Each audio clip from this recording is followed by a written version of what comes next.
एक सेठ जी थे जो हीरों के बहुत बड़े व्यापारी थे। एक बार उन्हें एक शहर से दूसरे शहर जाना हुआ। अब ये बात वहाँ के लोकल चोरों को पता चल गई। शाम को जैसे ही सेठ जी ट्रेन पर चढ़ रहे थे, उनके पीछे एक चोर भी घुस गया और उनके सामने वाले सीट पर जाके बैठ गया।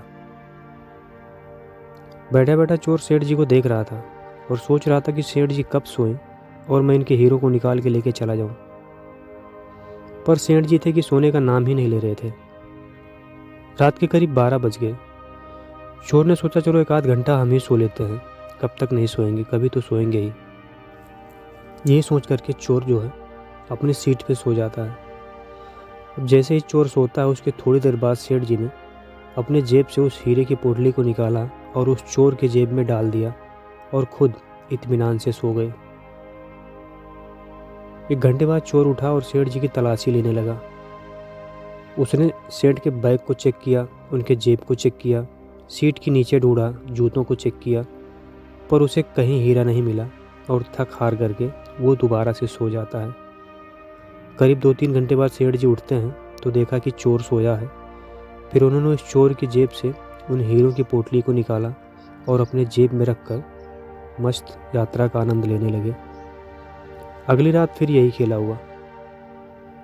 अगली रात फिर सेठ जी नहीं सो रहे थे और चोर दोबारा से सो गया।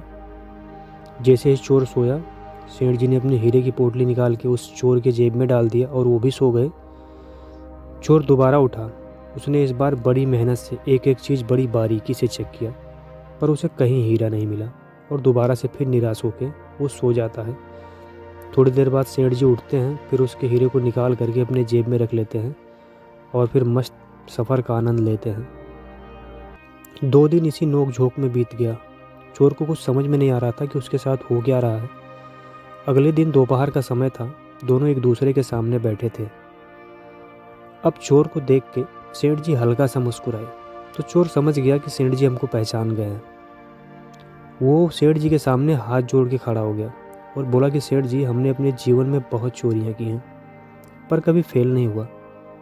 आप सिर्फ इतना बता दीजिए कि आप हीरों को रखते कहाँ हैं। मैं आपसे वादा करता हूँ कि मैं जीवन में कभी चोरियां नहीं करूँगा।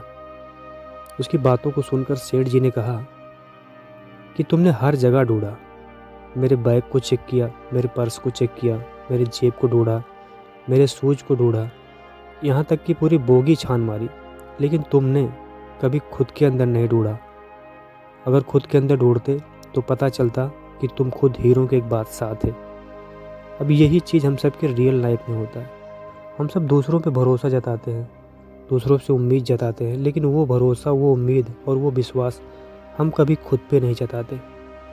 यही हम सबकी सबसे बड़ी कमी है। इसलिए जीवन में आगे बढ़ना है तो खुद पे भरोसा रखें, खुद से उम्मीद रखें और जीवन में आगे बढ़ें। यही इस कहानी का मैसेज है।